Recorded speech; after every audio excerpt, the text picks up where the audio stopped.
If you've been following the channel long enough, you know that I kind of went through a form of breakup with the McFarlane DC Multiverse Megafigure line, most notably since the Bane Megafigure, because I kind of retained the unpopular opinion of just really not liking it. And after being burnt so many times, I decided that they just weren't for me. I'd stick with the 7-inch line, but with their announcement of the Justice Buster, could I be making a return? Possibly, but at the same time I feel like the Justice Buster does an excellent job of highlighting one of McFarlane's biggest problems. First, you're going to be able to easily tell exactly why it is that I was infatuated with the notion that McFarlane was going to be coming out with a Justice Buster mega figure, because if you're going to be making a mega figure to bring me back in like Michael Corleone, this would essentially be it, because look at this goddamn thing. It is awesome. And if you couldn't already tell from the actual title of the thing, Buster, Justice Buster, just think Batman, but with a Hulkbuster mech. And that's pretty much what this exact suit is. Most notably as a contingency plan, because Batman is always having a contingency plan with enough prep time, right? And being that it's titled the Justice Buster, it's of course a contingency plan for when the Justice League goes rogue, and when the Joker releases a virus that takes over the minds of the rest of the Justice League members, Batman of course has to pull this specific suit out to take care of them, and for the most part it works.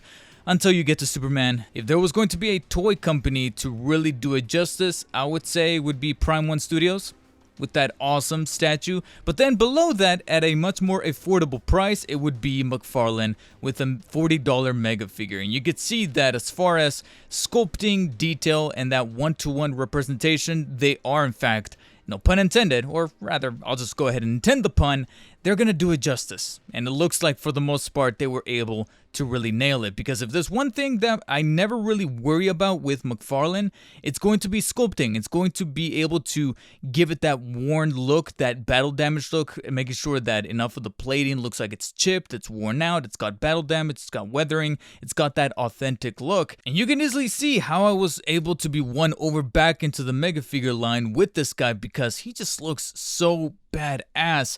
To me, my favorite parts would have to be pretty much the gauntlets and the boots slash shin protectors, because this is exactly where McFarlane excels, making sure that you have this nice coat of paint to make it look like it's worn, torn, but at the same time very metallic, very angular. You have an awful lot of the little rivets that make up the metal, and my favorite part has to be this little bat symbol cutout showing an awful lot of the gears at work underneath. You see an awful lot of the gears and pistons moving about right there on the inside, more of those divots, and just overall giving me the sense that McFarlane has always been infatuated with this metallic look, to the point where if they do it well enough, I often think to myself what it would be like if McFarlane were to handle some of the other licenses outside of DC Multiverse that could take huge advantages of these strengths that McFarlane is known for when it comes to battle damaged armor. I know that in the past they've done, I think, some Halo stuff at one point, but man, just think of all the other franchises that they could tackle. I know that right now they're handling some of the Warhammer stuff and of course Spawn, but imagine Gears of War, imagine just any other video game stuff or movie stuff that is just not pertinent to DC. And it just makes me think that if they could really make sure that they're able to check all the right boxes, they could really have some banger figures out there outside of DC that even I'm willing to collect. That same look I was praising the gauntlets for is carried on over to the shins, where you see these pieces here, these really bulky pieces, still retaining an awful lot of the divots and the airbrushed look. And then right underneath it, you'll see that we have probably my other little favorite aspect about the figure. It's pretty much any piece that has this brushed gunmetal kind of look, specifically to the toes right here, kind of give off this like mechanized kind of reactionary look to the toes, the way that, you know, if they were to be able to move, you would have these separate little plates being able to be articulated. So that would have been sick. But of course, things need to be happening within reason and within budget, but at least it gives you that illusion that they can move via the paint decals. That same paint application could be applied to the fingers, arguably making it one of my favorite aspects about the figure. You see an awful lot more of that gun brush metal look to the paint and the divots on the bat symbol here in the middle of the chest. I just personally don't really like the actual aesthetic of this bat symbol, but of course that's more so a harp on the design in the comics because that's exactly how it looked like on the page. So that's more so on them, but that's just my personal preference of not really liking the stretched out look. I understand that it's supposed to be covering the entirety of the chest, but likewise, if you're going to be doing that, they would have made it just a little girthier to cover some of those little gadgets and gizmos that are happening right there on the inside part of the chest. But again, that's more so harping on the design. When it comes to actual portrayal by McFarlane, they were able to really nail it. And that's just me nitpicking.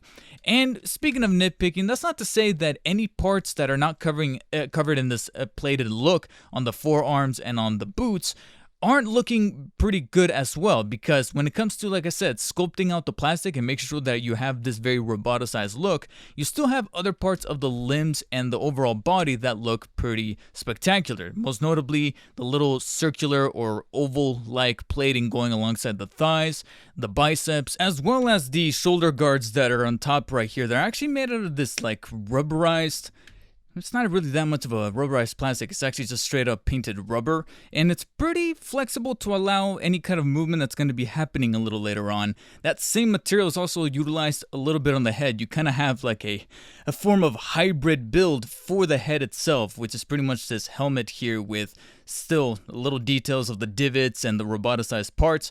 But my favorite aspect would have to be these rubberized pieces to kind of form like bat ears. So it's kind of interesting that for a very animalistic looking mech, they decided to actually implement bat-like qualities into the head, and that's actually both a compliment on the figure and on the design that we see in the comic book page. So kudos to that, because I really appreciate the actual bat-like look to the ears and to the little middle part right here. I don't know what to call it, but it kind of resembles that of a bat snout. So it kind of feeds a little bit into the intimidating factor of the mech suit itself, and I really dig that. What I don't dig would have to be pretty much what I was kind of alluding to at the beginning of the review, which is McFarlane's greatest weakness. Something that I was kind of turning a blind eye to for the longest time, up until some of the more recent reviews where I started to notice it, but I really wasn't calling McFarlane on too much through my reviews, and I somewhat apologize for that. I really do have to own up and kind of take accountability as a reviewer for not bringing it up a little sooner. And after seeing a few comments being put here and there from some people, I feel like it's now time to shed some broader lights on that, especially with a figure so cool looking and so potentially masterful as the Justice Buster here. And that cannot be showcased any more than with the little bit of blue that you can actually see on the head itself.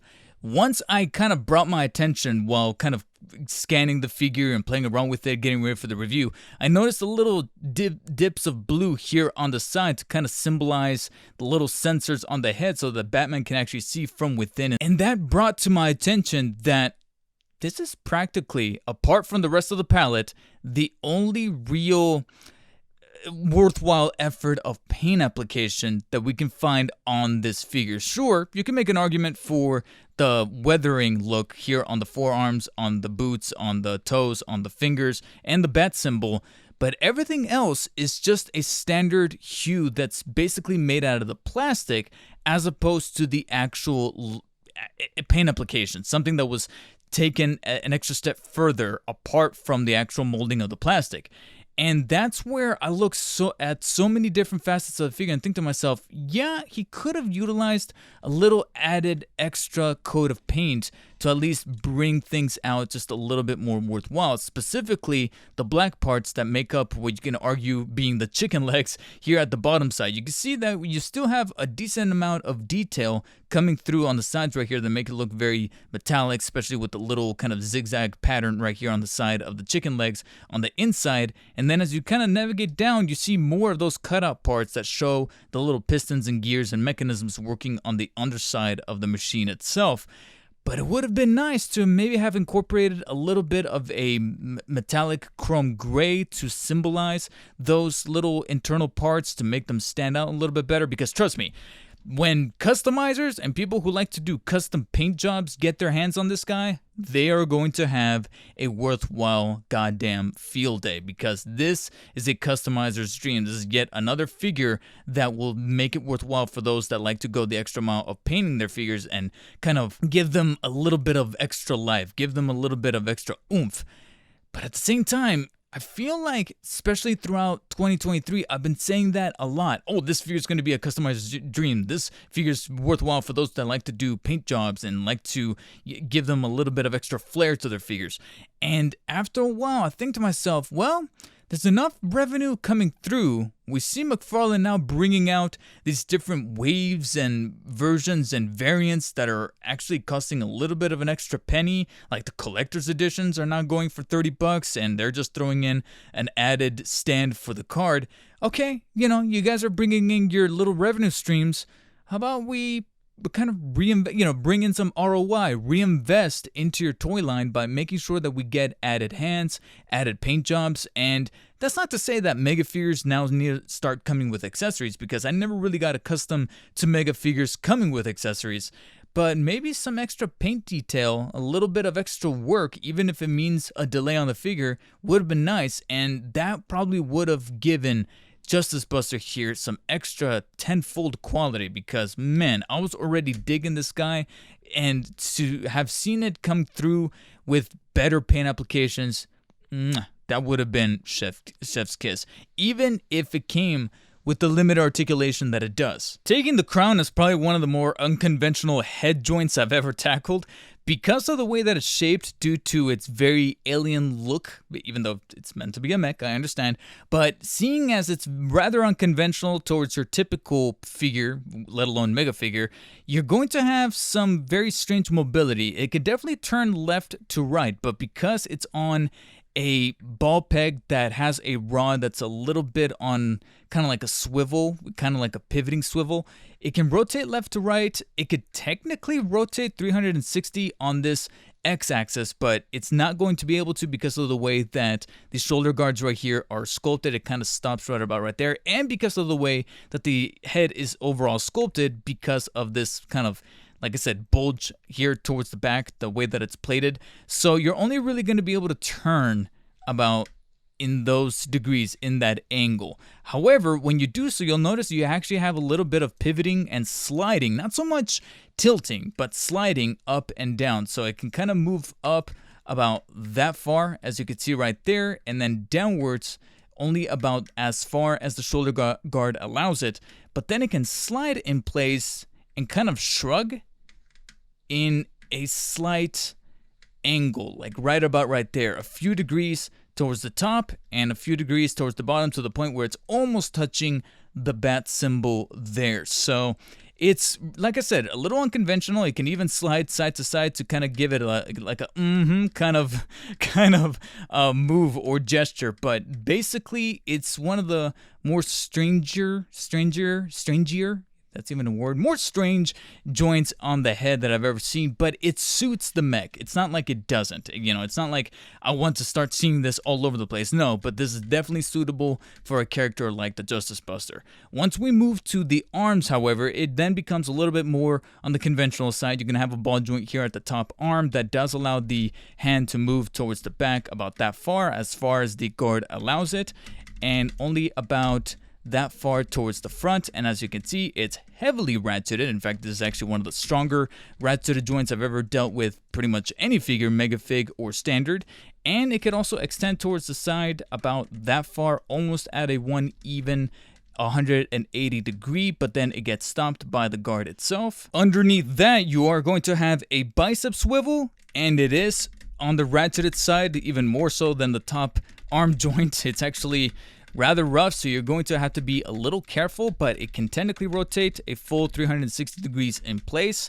Then a ratcheted gear joint, so to speak, on the elbows that allow it to bend almost at a 90 degree. It kind of stops a little shy because of the way that the overall forearm is constructed, but both arms are able to do that. And again, it's ratcheted. It's almost like this thing is rather roboticized and primed for a stop motion, so to speak. So if you guys need any ideas there, they are present there, so you're able to favor that, and you're not going to have too many problems posing this guy for those stop motions, at least assuming you're not going to be doing any kind of hand gestures, because unfortunately no articulation found whatsoever in the fingers. I personally feel like that's a bit of a wasted opportunity, and that would have been awesome, especially because of the way that the fingers themselves are articulated. You're going to have the right hand kind of gestating in a fisted position, and then this one on the open position. And every time I look at these fingers, because of the way that they're beautifully painted, I keep thinking that they can move or bend or flex, and they cannot. They're made out of this bendable sort of rubberized plastic, so there's a little bit of flexibility there, but they're still stagnant. They're not going to be able to be moved. They're completely non-posable, so that is unfortunately a bit of a shame. So that really wraps it up for the arms, and you can almost argue that because he is meant to be a mech, there's not really going to be any form of torso articulation save for the waist. And arguably the worst joint out of the entire bunch, because right out of the gate, you may have already seen it do this a handful of times when moving the figure itself here throughout the review. The waist joint is actually a bit on the wobbly side. It's actually rather loose. It can definitely rotate the full 360 degrees, so that's good to see. But sadly, it could have used an extra bit of ratcheting, or at least a little bit of a tighter fit to make sure that it's not as loose and as rather annoying at times. Because so often when I try to get into certain poses, or I was trying to shoot the B-roll, a slight little nudge, just a slight little tap, an innocent little tap, and this thing would be wobbling off to the sides. So there's definitely an awful lot of crunching, oblique crunching from side to side, and just a little bit vertically, but it comes at the cost of being a bit on the looser side than I would have wanted. This also resulted in a rather loose crotch piece. It feels like it could have had maybe a tighter fit, and who knows, maybe later down the line when this guy becomes a bit more available, I'll take the chance and maybe come up with some form of mod, or if anybody out there can come up with a form to modify the crotch piece to make it not only a tighter fit, but maybe tighten up the joint on the inside so that all of this feels much more streamlined, so to speak, to make sure that it's not compromising any positions, that would be really awesome. The legs then follow in the steps. See what I actually did not mean that one. Don't stone me for that one, I'm sorry. But the top leg joints are actually pretty similar to that of the top arm joints. They are a ball joint that allow the leg to move forward about that far, although it's actually much more limited than the arms are, both in the front and towards the back. They can only move about that far. And there is extension. It's actually a pretty generous extension, but similar to the shoulder guards, the crotch piece kind of comes in the way, so it can only extend only about that far before you start to flex a little bit of the plastic and you start to get into some dangerous territory.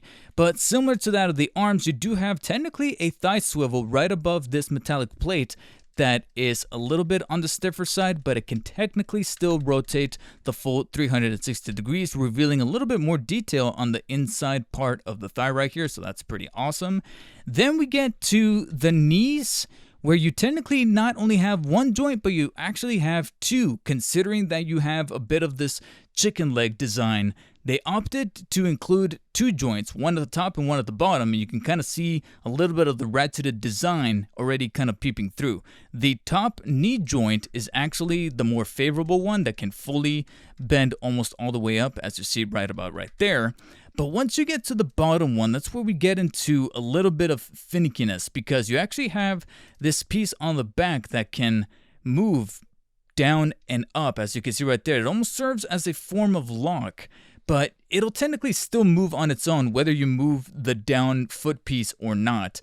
But it'll kind of favor you a little bit better to just move it preemptively, so moving it down first and then moving the joint. It'll kind of allow a little bit more flexibility and mobility when you do move the ratcheted joint here at the bottom. So you can see right there that it's kind of flexing out, and then if you want to bend it up, you could do so like so, and then move this piece back up to quote-unquote lock in place. I say quote because you're technically not really locking anything. It's just kind of like a firm fit to just have it in place. But say, for example, if I just leave it up right about right here and I move the joint, it's still going to move, and it's still going to bend the piece and move it about in an articulated fashion, but like I said, you could just kind of move it out on your own, and then you have to move it up anyways. So depends on what your preference is, but if you want to have like an easier time moving that joint, you will do so beforehand, and then boom, there you go. You have now the mobility found both here and there. So you know what that means. That means that much like the hands and the forearms, you're not going to have any form of articulated feet or toes. So this entire piece, rubberized piece that makes up the toes, right about right here, unfortunately does not have any kind of articulation. And that would have been nice, but at the same time, this also means that this piece in its entirety is so huge that you're really not going to have too many problems posing it, let alone having any kind of top weightiness. So almost any kind of pose that you can find yourself through the limitations of this articulation, he's going to be able to stand it very well. There's almost no need for any kind of base or assistance required. Still, that doesn't mean that it wouldn't have been nice to have added some of those extra parts, whether it be the extra bit of articulation, even though you could kind of nudge the bottom part right here from side to side, but it doesn't really feel like a point of articulation. It just feels like the plastic is just flexing to allow this to kind of move a little bit side to side. Still, my opinion still stands that some added articulation to the toes, the fingers, and maybe some tightness around the waist would have been favorable. But still, he's a mech, he's a robot, he's supposed to be stagnated. I would probably take the extra bits of paint applications to really make this guy stand out even further than the joints, because even though the ratcheted joints are a welcome addition and it's a cool sight to see the Justice Buster actually come alive here in McFarlane toy form, it's those paint apps that I look at and I go, yeah, this is something that McFarlane has always been known for really delivering on the sculpt of something and then cutting back a little bit on the paint.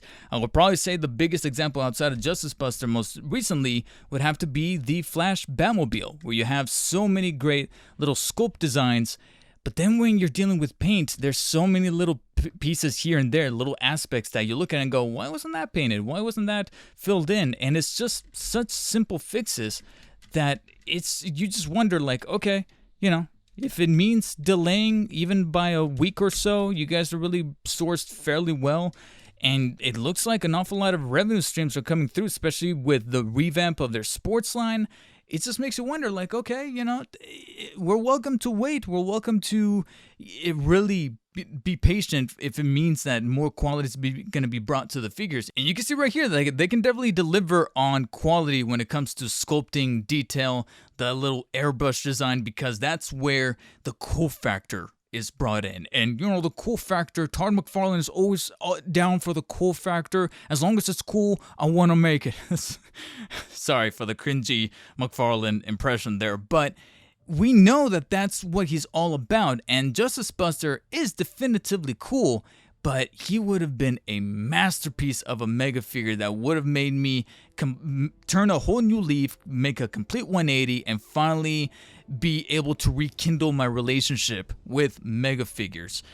As it stands, however, because of the little flaws with the articulation and the paint apps, this felt more so like a one-night stand rather than me wanting to be brought into a full-time commitment with the Megafigs once again. So this is a very fine and very exceptional one-off, but should they unveil a brand new Mega figure, even if it involves a Batman property, I'm still gonna have to take it into heavy consideration. And for that, I will be giving the Justice Buster a very modest 8 out of 10. I still really enjoy this Mega figure. I enjoyed playing with it, and most notably as a content creator, I really enjoyed taking photos, b-roll, and really shooting the guy because it's a very photogenic figure because of the way that they were able to nail the sculpting, the look of the Justice Buster. The overall aesthetic already looked cool off of that page, let alone in mega figure fashion. He has so many characteristics that make it beautiful to photograph, to shoot in b-roll fashion, and for those of you who like to do custom jobs, he's probably going to be a dream to be able to touch up with some really finer paints to make it much more metallic, much more lifelike, and something that could probably even rival the Prime 1 studio or Queen Studios or whoever makes that statue that's like thousands of dollars but looks legit. And you can actually open up the helmet to show Batman on the inside. I've seen it over at Frankenson's in live action in real life, and trust me, it is a beaut. But if that statue that's like thousands of dollars doesn't really fit into your budget, then this $40 Megafig by McFarlane Toys will more than compensate. And if you guys do want to get your own, there are going to be affiliate links in the description down below that you guys can use. They do help out the channel in the process, full disclaimer, but at least they will help you bring your own Justice Buster home. I highly recommend them. And if you guys have already gotten your hands on the Justice Buster, let me know in the comments if you guys are enjoying it. Do you think that it has the same problems that has to do with the paint details that McFarlane Toys has been kind of known for most recently? Do you feel the same way about it? Or do you feel the same way about the Mega figure line the way that I do, where you're kind of on the fence and you're like, I'd rather stick to the 7-inch stuff? Let me know all your guys' insights down below. And as always, if you guys enjoyed the video, hit the thumbs up button. If you didn't, hit the thumbs down. That way it lets me know. For more McFarlane stuff, Batman stuff, Spider-Man stuff, make sure to subscribe and turn on notifications. And until next time, guys, stay humble. I'll see you later. I'm sure we've all been in the theater catching the latest superhero flick, but a lot of those movies recently have been kind of long, and after a while that bulky wallet starts to leave a crater on the dark side of the moon. Well, your cheeks have been saved by Exter. I've partnered with them to showcase some of the sleek, elegant wallets that are currently available anywhere right now. About half the size of your typical wallet while still having enough space for all of your cards. They keep them protected with durable materials such as vegan Italian leather or space-grade aluminum, and also keeps them secure from skimmers. These are some trying times we're in, and you can never be too careful. So Exter makes sure to line their wallets up with RFID protection. But best of all, you can do this. Pressing one button grants immediate access to all of your cards in an instant, so the next time you take out your card at the exact moment you missed out on that new exclusive figure pre-order, take comfort in knowing that the card is safe, secure, and comes out of an Exter wallet. And you can get yours too by using the link in the description, and while you're checking that out, get a whopping 25% off your order when you check out using that link or typing in my promo code DarkSpiderDavid. I want to thank Exter for sponsoring this video.